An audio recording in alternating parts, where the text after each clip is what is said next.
Assalamualaikum warahmatullahi wabarakatuh.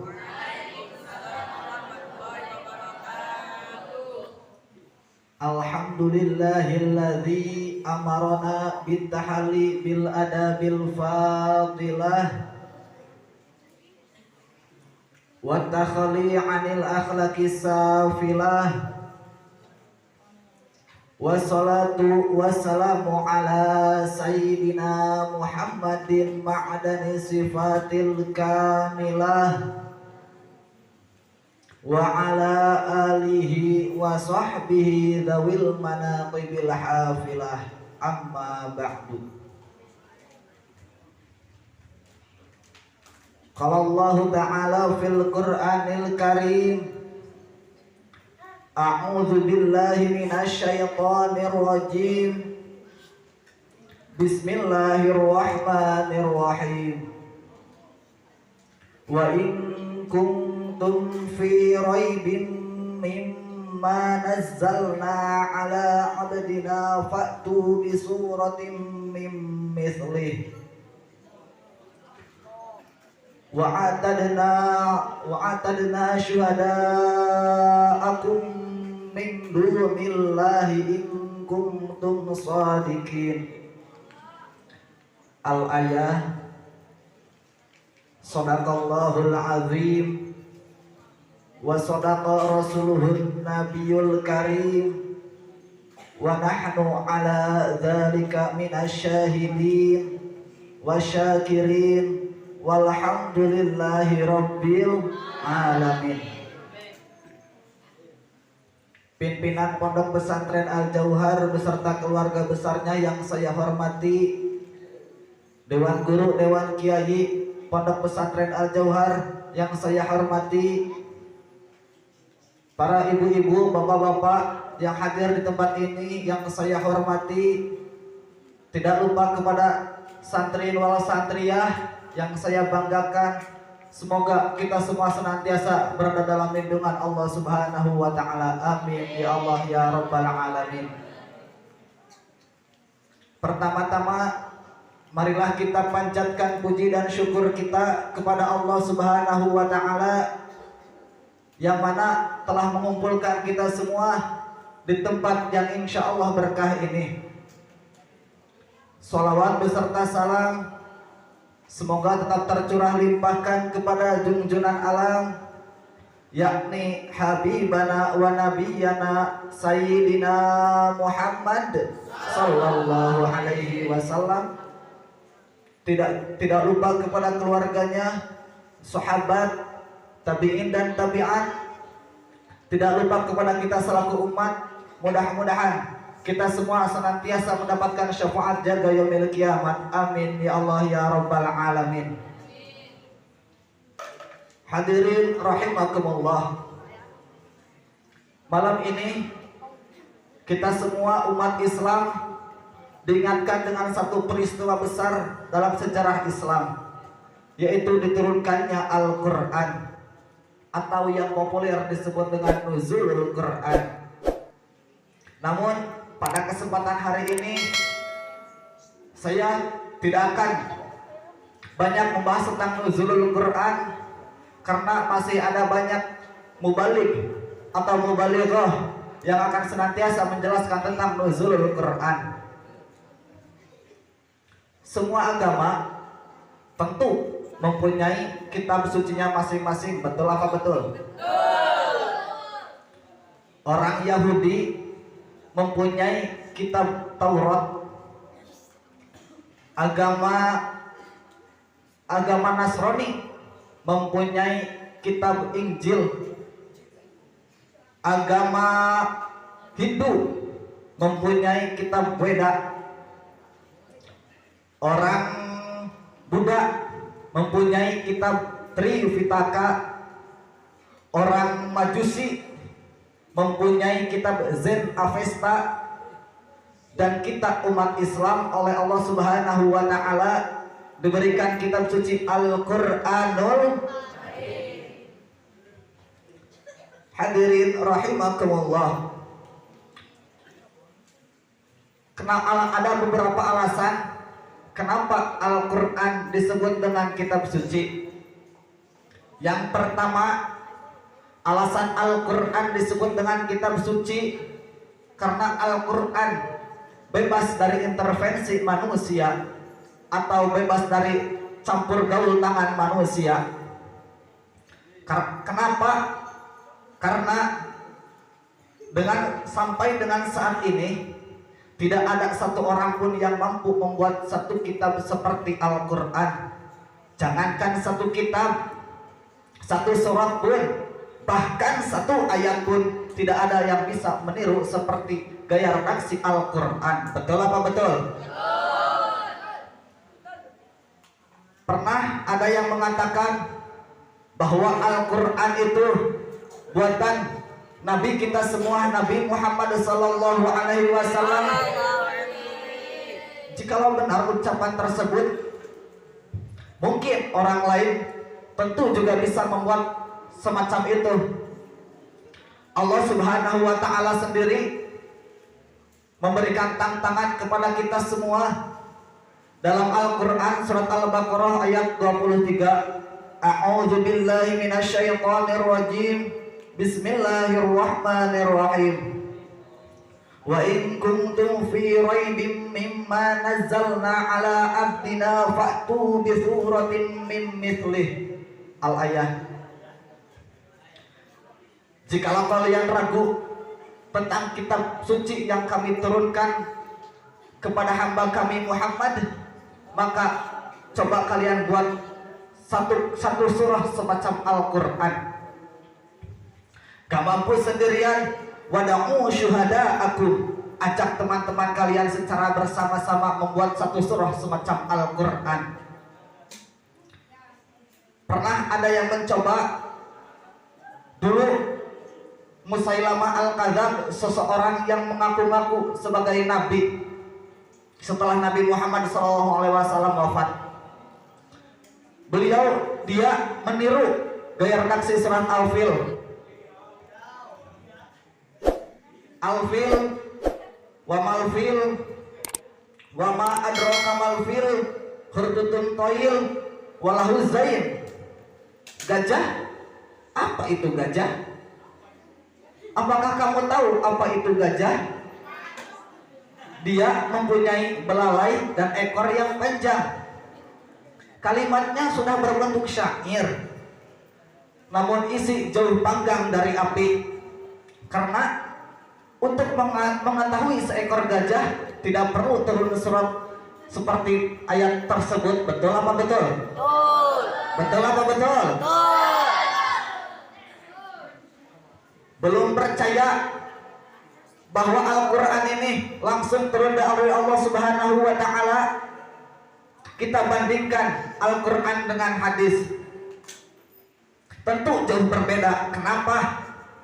Karena Al-Quran isi dan redaksi langsung dari Allah Subhanahu Wa Taala, sedangkan hadis isi dari Allah, redaksi dari Muhammad, tentu jauh berbeda. Bahasa sang kholik dengan makhluk. Betul apa betul? Jadi yang pertama, Al-Quran dikatakan sebagai kitab suci karena bebas dari intervensi manusia. Yang kedua, alasan kenapa Al-Quran dikatakan sebagai kitab suci karena ajarannya sesuai dengan fitrah manusia atau sesuai dengan batas kemampuan manusia. Secara logika kita bisa terima. Kenapa? Karena Allah Subhanahu Wa Taala yang menciptakan manusia tentu tahu betul tentang batas kemampuan maksimal manusia. Sama halnya dengan pabrik mobil di Jepang yang membuat mobil Toyota. Seiring dengan itu, pabriknya juga mengeluarkan buku panduan. Ini namanya mobil Toyota, batas kemampuan maksimalnya 100 km per jam, bahan bakarnya bensin, kalau rusak perbaikannya begini. Ini onderdilnya tentu sesuai dengan mobil, karena buku panduannya juga perbuatan dari sesuai dengan pabrik buatan mobil tersebut. Berbeda Kalau mobilnya Toyota memakai buku panduan, mobil Avanza tentu jauh berbeda, bertolak belakang, tidak sesuai. Begitupun pula manusia, jikalau kita ingin selamat, sukses dunia dan akhirat nanti, maka ikutilah petunjuk dari Al-Quran itu sendiri. Siap ikuti aturan dari Al-Quran? Siap ikuti ajaran Al-Quran? Mari kita sama-sama belajar mengikuti ajaran Al-Quran. Itu yang kedua. Yang ketiga, Al-Quran dikatakan sebagai kitab suci karena ajaran Al-Quran tidak saling menyimpang dan tidak saling silang.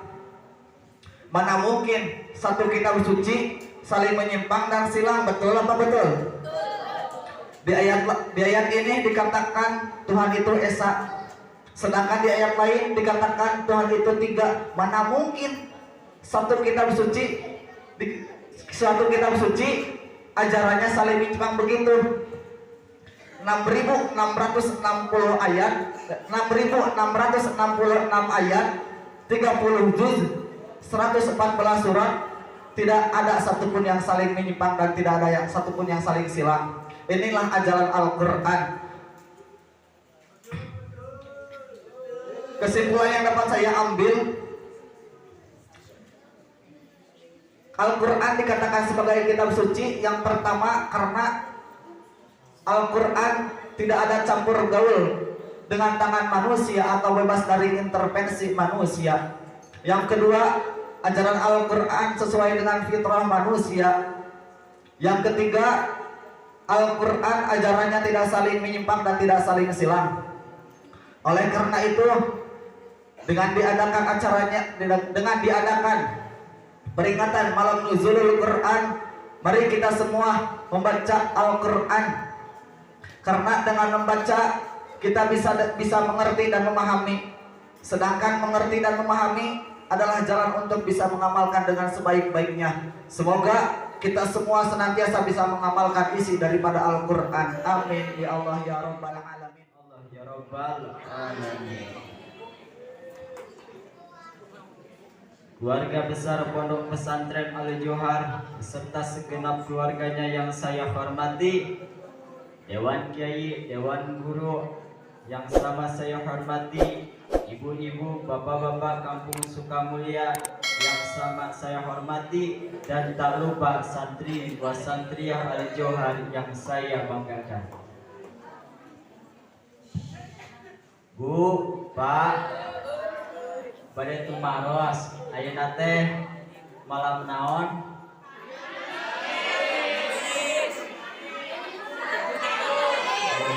Malam Kamis. Nah, Bu, Pak, ayeuna teh nyaeta aya kejadian anu sangat istimewa, anu sangat spesial, nyaeta di mana Allah Subhanahu wa taala nurunkeun kitab suci Al-Qur'an atau anu biasa sok disebut ku urang mah malangan nuzulul Qur'an.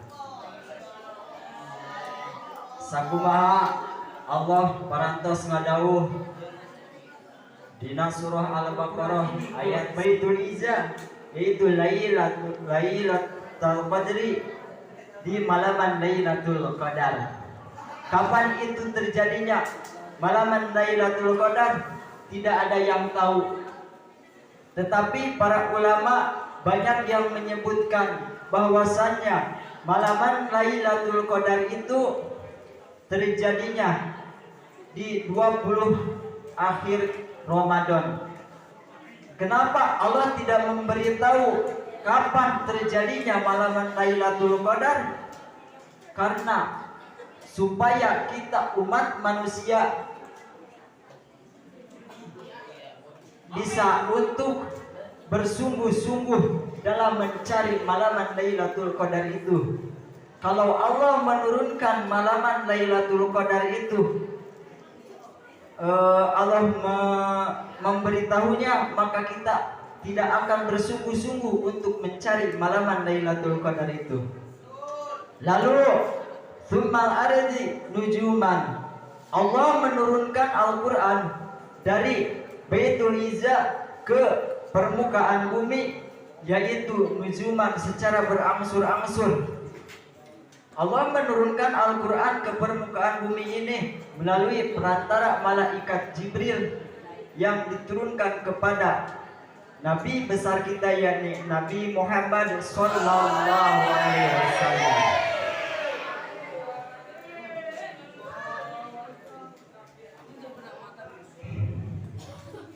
Bu, Pak,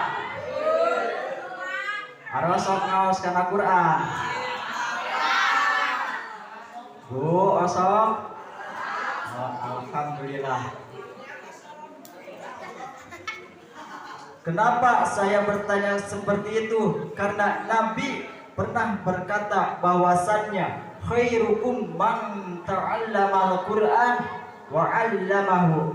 Bahwasannya orang yang paling baik di antara orang yang paling baik itu adalah orang yang mengaji Quran. Oleh karena itu, Bu, marilah kita sama-sama untuk membaca Al-Quran. Tidak usah banyak-banyak, tidak usah kita mengejar target. Yang penting istiqomahnya. Kalau kita istiqomah untuk membaca Al-Quran, insya Allah dalam jarak waktu 1 tahun pasti kita bisa khatam Al-Quran. Tetapi kalau kita tidak istiqomah, tetapi kita mengejar target, nanti kesananya kita tidak akan mendapatkan apa yang kita harapkan. Oleh karena itu, bukan mengejar targetnya, tetapi keistiqomahan dalam membaca Al-Quran.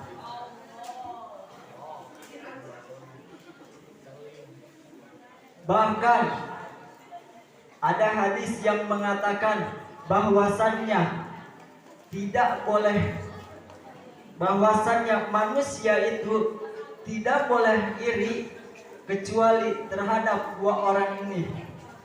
Yang pertama adalah orang yang senantiasa di malam hari maupun di siang harinya selalu membaca Al-Quran. Di sini kita baru boleh iri. Ini mah kita iri pada orang yang sudah punya mobil, yang sudah rumahnya bagus, kita iri. Nah, kalau kesana mah kita tidak boleh. Lalu ada lagi orang yang yang menyodakohkan hartanya untuk orang lain. Oleh karena itu, Bu, Pak, kalau untuk tajil itu kita harus lihat. Kalau orang lain memberinya bala-bala, kita mah memberinya apa yang lebih bagus dari bala-bala, itu lebih bagus, Bu.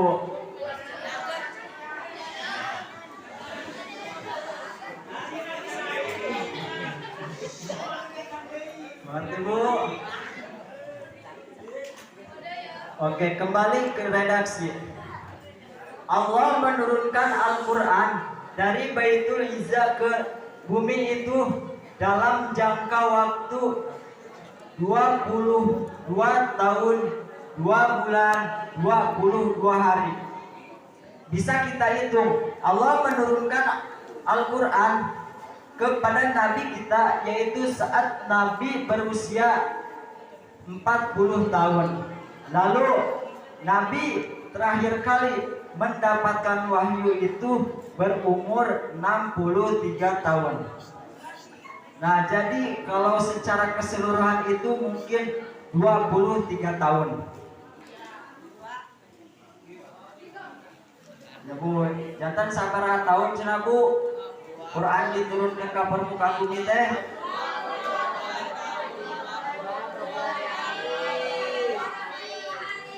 Oh, Masya Allah.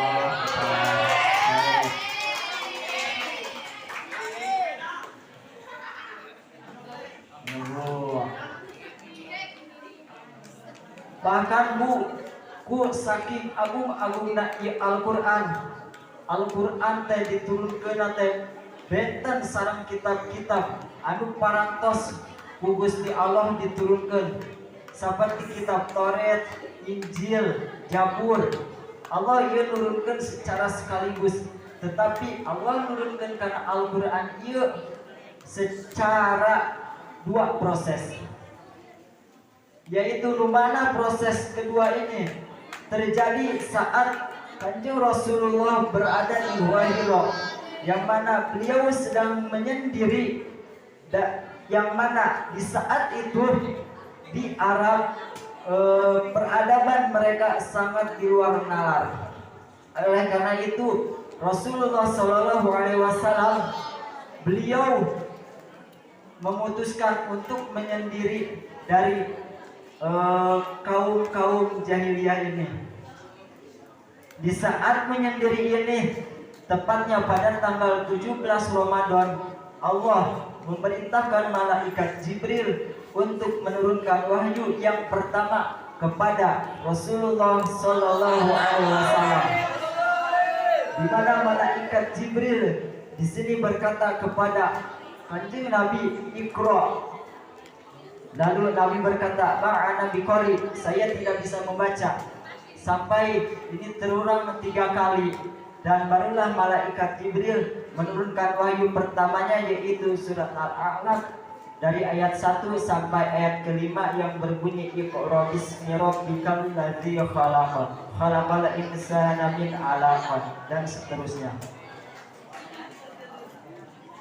Dari proses turunnya saja kita bisa melihat Rasulullah Sallallahu Alaihi Wasallam beliau berkata, ma'ana biqari, saya tidak bisa membaca.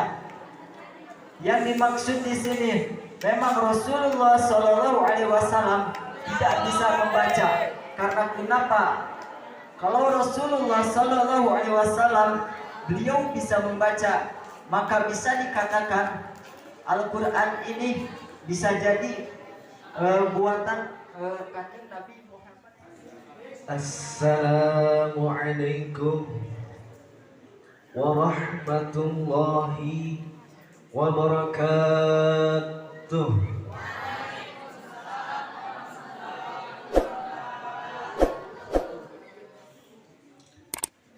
Alhamdulillah, alhamdulillahil badi'il hadi ila bayani mahya'ir rasyadi ala nabiyyinal habibil hadi ajali kulli natiqin bid-dadi sayyidina Muhammad wa ala alihi wa sahbihi ajma'in. Amma ba'd. Qala Allah Ta'ala fil Qur'anil Karim wa huwa asdaqul qailin. A'udzu billahi minasy syaithanir rajim. Bismillahirrahmanirrahim. Syahrul Ramadhanal ladzi unzila fihil Qur'anu hudan linnasi wa bayyinatin minal huda wal furqan. Al-ayah. Sadaqallahul azim wa sadaqa rasuluhun nabiyyul karim.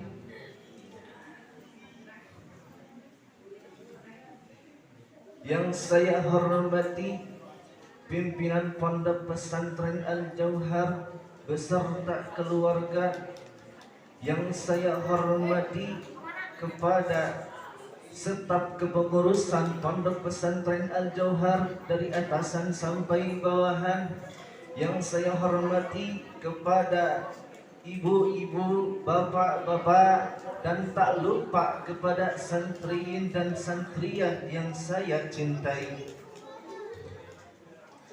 Hadirin rahimakumullah. Teu aya kecap anu pantes ku urang diucapkan iwalti menjadkeun puja sinareng syukur ke Allah Subhanahu wa taala.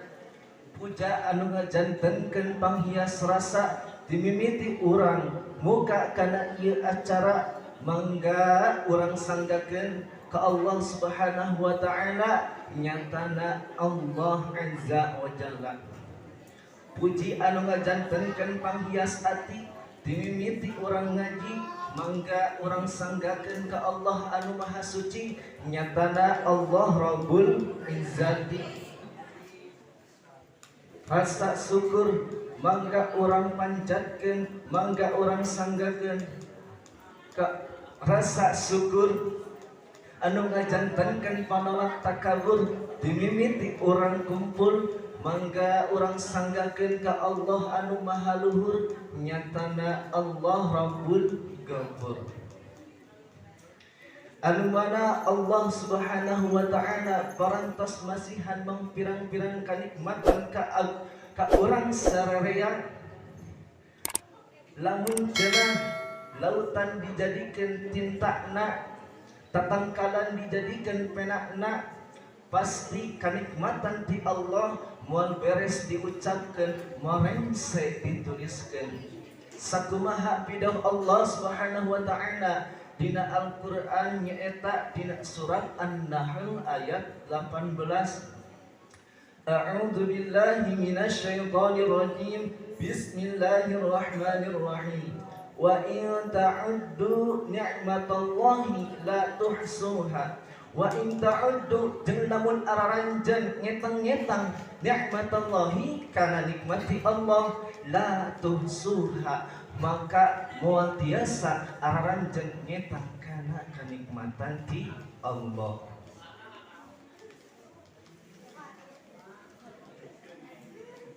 Anu mugi-mugi kempelna urang dina ieu acara dina tempat anu mulia jadi sabab dihampurana dosa urang sadaya.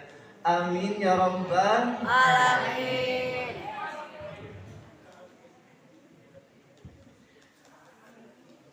Tehilap oge sholawat sinareng salamna mugia tetep kacurah limpahkeun ka junjungan urang sadayana pamimpin ti zaman jahiliyah nepi ka zaman islamiyah, pamimpin anu parantos nyandak umatna di zaman naik kuda nepi ka zaman naik Avanza. Nyatana saha ibu bapak, nyatana baginda Nabi besar Nabi Muhammad sallallahu alaihi wasallam. Tehilap oge ka kulawargina para sahabatna anu mulia tur agung. Tehilap oge shalawat sinareng salamna mugia dugi ka urang salaku umatna.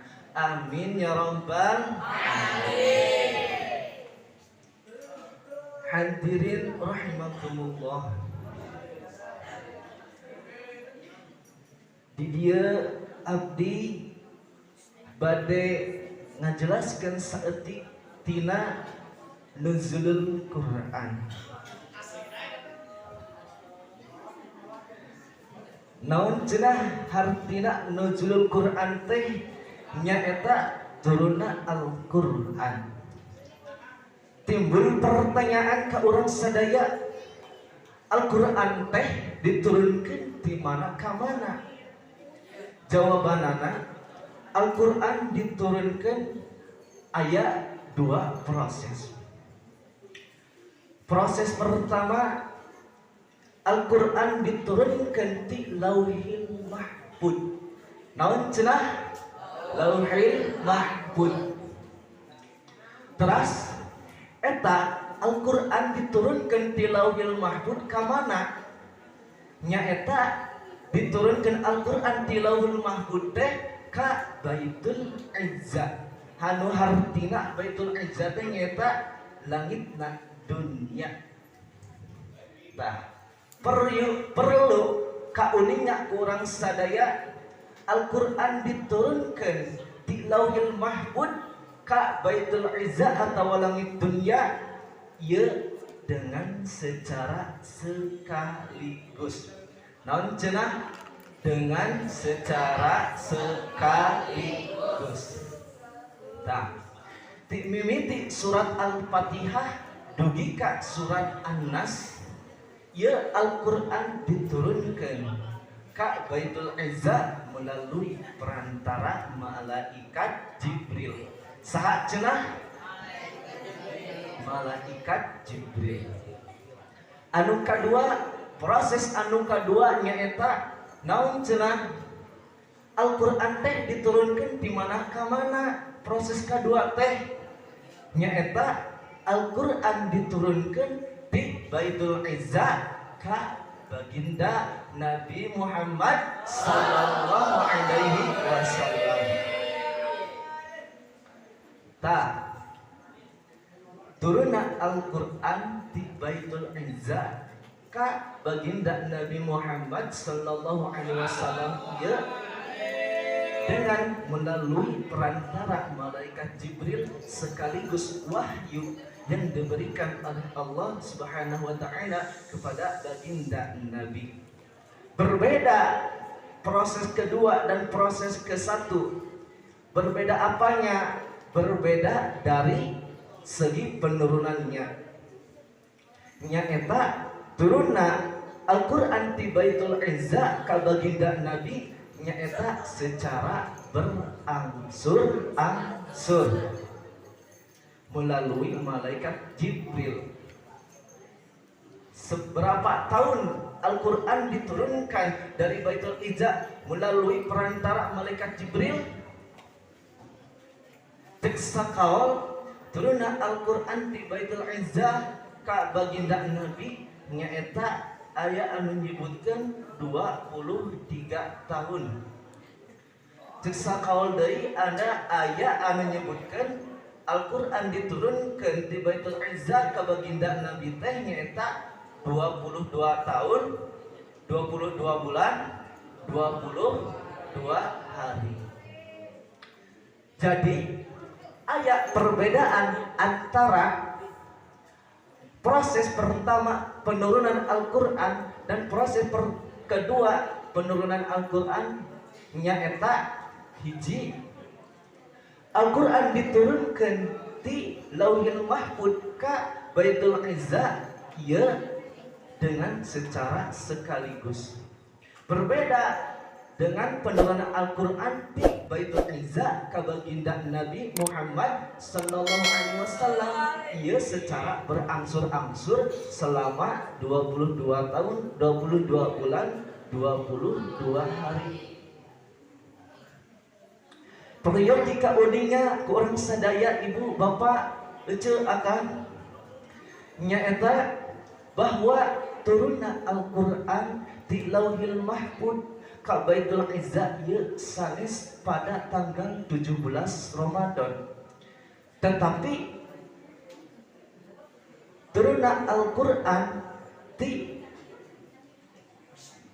Lauhil Mahfuz ka Baitul Izzah teh nyaeta bertepatan pada malam Lailatul Qadar.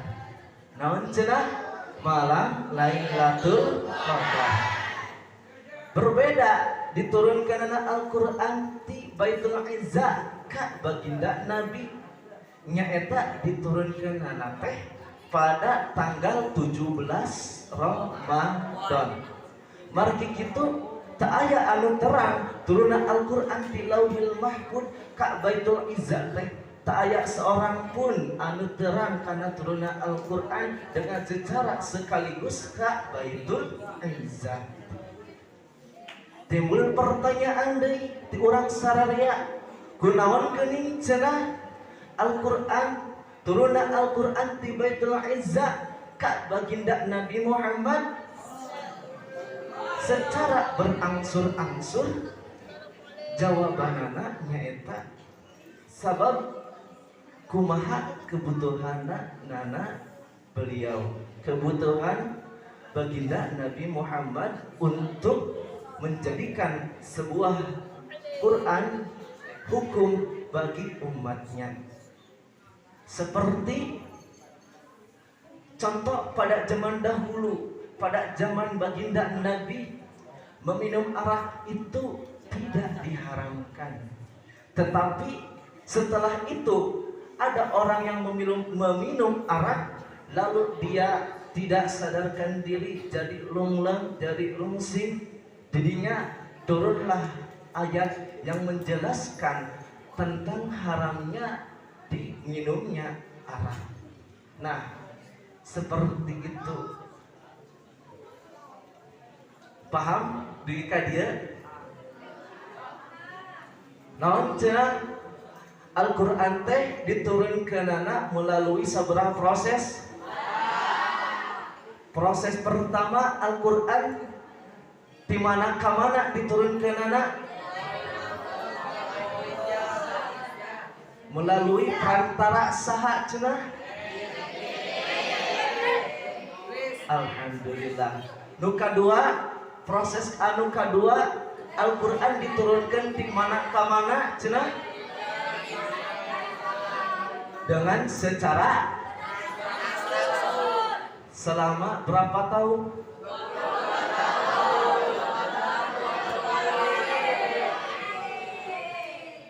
Alhamdulillah.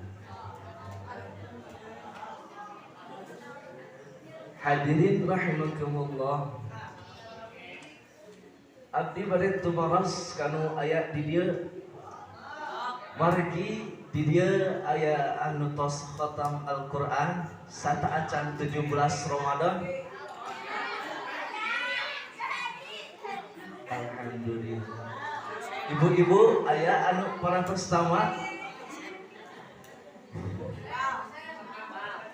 Keun wae Bu. Sakalian Bu, Bapak ece akan sakalian dina bulan Ramadan mah hayu urang pak getol-getol dina maca Al-Qur'an sabab dina bulan Ramadan lamun mah urang maca kana Al-Qur'an beda ganjaranana sareng maca Al-Qur'an di luar Ramadan. Lamun cenah urang maca Al-Qur'an dina luar Ramadan eta ganjaranana nya eta satu lapat diberikan ke Allah, dipasihan ke Allah nyata satu kebaikan atau satu rahmat. Berbeda ibu bapak Al-Qur'an lamun urang maca Al-Qur'an dina lebet bulan Ramadan, dina sajero bulan Ramadan, ieu berbeda deui ganjaranna ti Allah. Nyaeta lamun mah urang maca kana Al-Qur'an sahuruf ieu diganjar 10 kebaikan. Naon cenah? 10 kebaikan. Da emak mah, da bapak mah cenah teu kiat maca Al-Qur'an teh sajun sadinten teh atuh kumaha jang atuh 5 kaca teu kiat keneh cenah. 4 kaca henteu. Sakaca alhamdulillah tiasa sakaca mah cenah. Keun wae ibu sakaca eta ge tos ganjaran teh tos seueur. Moal ka eta huruf 88 Al-Qur'an dina sakacana Al-Qur'an. Tapi peryogi ka uningnya ku urang sadaya. Ibu bapak ece mang santri maca Al-Qur'an teh nyaeta kudu didasari dengan ilmu. Kudu didasari dengan ilmu. Nyaeta ilmu naon nyaeta ilmu maca Al-Qur'an. Nyaeta perhatikeun dina makharijul hurufna, dina sifatul hurufna kitu ibu. Margi lamun mah urang maca kana Al-Qur'an henteu dipake makhrajna, henteu dipake sifatul hurufna, maka cek qaidah dosa kapaera. Naon cenah qaidahna teh?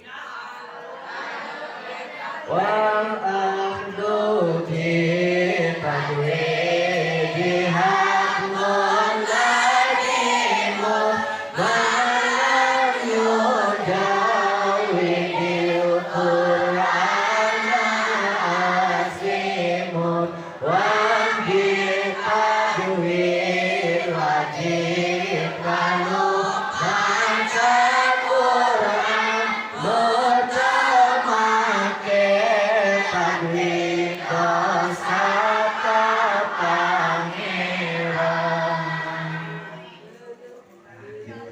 Alhamdulillah.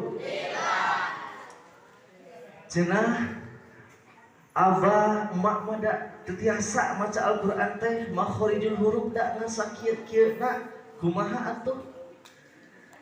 Mangga ibu bapak maca Al-Qur'an, ganjaran ibu jadi 2 kersa macana.